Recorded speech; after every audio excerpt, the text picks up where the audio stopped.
अखंड ज्योति अगस्त 2022। शीर्षक है अध्यात्म सुर दुर्लभ जीवन का अनमोल सौभाग्य। अध्यात्म के बिना मानव जीवन अधूरा है। तमाम सांसारिक उपलब्धियों, धन, ऐश्वर्य एवं सुख भोग के साधन भी अंतरात्मा की पिपासा को शांत नहीं कर सकते। बिना अध्यात्म के सब कुछ भौतिक होते हुए भी मानव जीवन में अधूरेपन की तड़प बनी रहती है।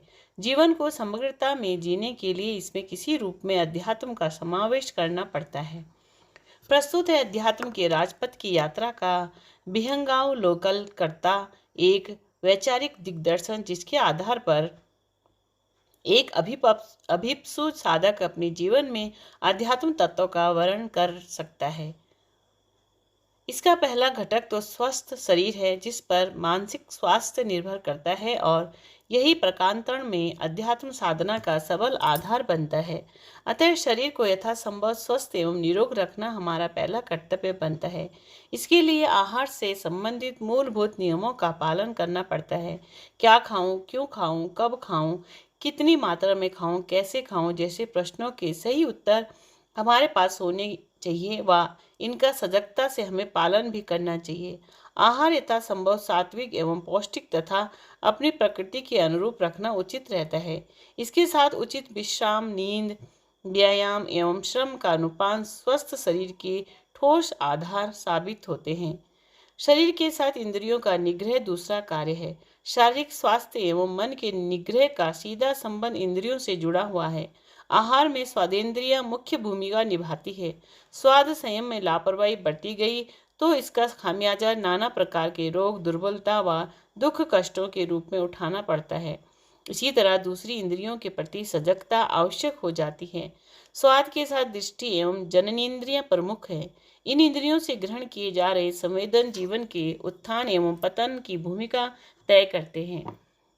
अतः इंद्रियों से संवेदन को ग्रहण करते समय एक साधक की सजगता एवं आत्मनिष्ठा के साथ जीवन के प्रलोभनों का सामना करना होता है, क्योंकि इस संदर्भ में बढ़ती गई थोड़ी सी भी लापरवाही के परिणाम गंभीर हो सकते हैं एवं जीवन में किसी बड़ी दुर्घटना के कारण बन सकते हैं।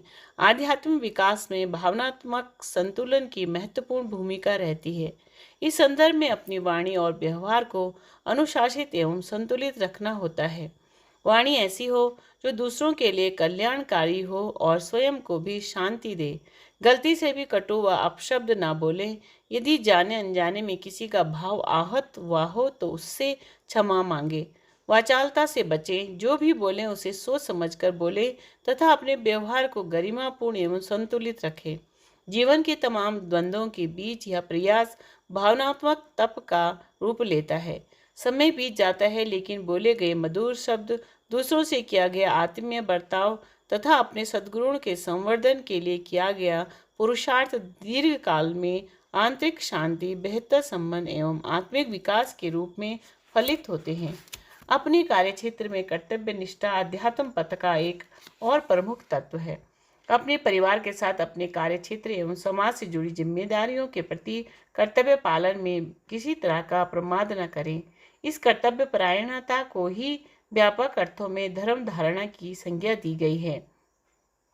कर्तव्य पालन करते करते व्यक्ति का नैतिक विकास होता है, प्रतिभा का संवर्धन होता है और अपने कार्य क्षेत्र में से विशेषज्ञता स्तर की योग्यता का विकास होता है तथा अपने स्वधर्म के पालन का संतोष जीवन में सच्ची सफलता के साथ सार्थकता की अनुभूति देता है, जो स्वयं में जीवन की बड़ी उपलब्धि रहती है। बिना कर्तव्य के सम्यक पालन के अध्यात्म की उच्चतर कक्षा में प्रवेश की बात सोची भी नहीं जा सकती।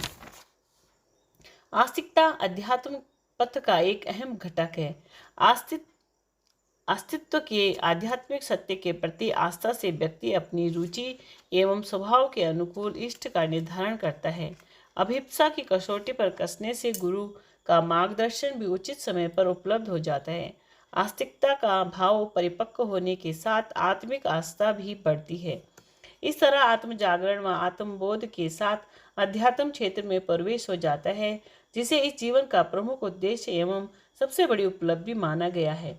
इसकी अनुभूति को नित्य रूप में और गहरा करने के लिए उपासना के पलों में भाव भरे जप, ध्यान एवं भक्ति भजन का सहारा लिया जा सकता है और दिन भर साधना में जीवन का वर्ण करना होता है। इस सबके साथ सेवा जीवन का अंग बनती है, जो आत्मविश्वास विश्वास जो आत्म विकास का एक प्रमुख आधार है। निष्काम कर्म के साथ चित्त शुद्धि का प्रयोजन सिद्ध होता है, ज्ञान का उदय होता है। प्रारंभिक अवस्था में व्यावहारिक जीवन में प्रतिदिन एक कर्म बिना किसी आशा अपेक्षा के साथ करते हुए इसका अभ्यास किया जा सकता है। अपने समय अंश या प्रतिभा के एक अंश को समाज हित परमार्थ कार्य में नियोजित करने पर सेवा का प्रयोजन पूरा होता है। समाज रूपी ईश्वर के विराट स्वरूप की आराधना के साथ व्यक्ति की उपासना एवं साधना में गहराई आती है और साधक आत्मिक विकास की नई सीढ़ियों पर चढ़ता है। आध्यात्मिक पथ पर श्रेष्ठ विचारों का अपना महत्व रहता है, जो साधक को सतत सन्मार्ग पर प्रेरित रखते हैं। स्वाध्याय इसकी आवश्यकता को पूरा करता है। इसके साथ सत्पुरुषों एवं सद्गुरु का सत्संग आत्मा को गहनतम स्तर पर पुष्ट करता है। स्वाध्याय सत्संग से प्राप्त ज्ञानामृत पर चिंतन मनन करते हुए अध्ययन की गहराई में प्रवेश कर होता है। इस तरह साधक की चित्त भूमि में धारण किए गए आध्यात्मिक विचार बीज प्रकारांतरण में जीवन के रूपांतरण की पटकथा लिखते हैं और एक अर्थपूर्ण जीवन को संभव बनाते हैं। दीर्घकालीन स्वाध्याय व सत्संग की इसमें निर्णायक भूमिका रहती है, जिनकी एक नैष्ठिक साधक किसी भी रूप में उपेक्षा नहीं करता। उपरोक्त सोपानों के साथ अंतर्वाणी के रूप में ईश्वर ने अपना प्रतिनिधि हर इंसान की हृदय गुहा में स्थापित किया है। उसके निर्देशों का सतत पालन करते हुए, उसके अनुशासन में स्वयं को कसते हुए हम परमात्मा के विधान को धारण करते हैं और सत्य से जुड़ते हैं।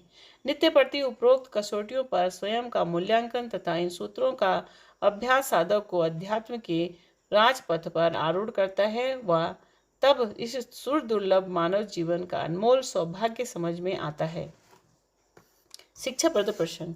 कठोर तप के बाद एक तपस्वी को भगवान से दो असाधारण कलश प्राप्त हुआ। पहला अमृत कलश था और दूसरा कलश शीतल जल से भरा हुआ था। अमृत कलश पाकर तपस्वी बहुत प्रसन्न था, क्योंकि इससे उसकी महत्वाकांक्षा पूर्ण होने वाली थी। तभी मार्ग से पक्षियों का एक समूह गुजरा। वह समूह प्यास से बेहाल था और व्याकुलता से पानी की तलाश कर रहा था। उन्होंने तपस्वी के पास कलशों को देखकर उनसे विनय पूर्वक जल की याचना की। तपस्वी ने अपने कलश के जल से उनकी प्यास बुझा दी। इससे तपस्वी को अत्यंत प्रसन्नता व आत्मिक संतोष हुआ। अब तपस्वी की अमृत पान कर स्वर्ग प्राप्ति की महत्वाकांक्षा शांत हो चुकी थी। व्यथित प्राणियों की सेवा का संतोष स्वर्ग प्राप्ति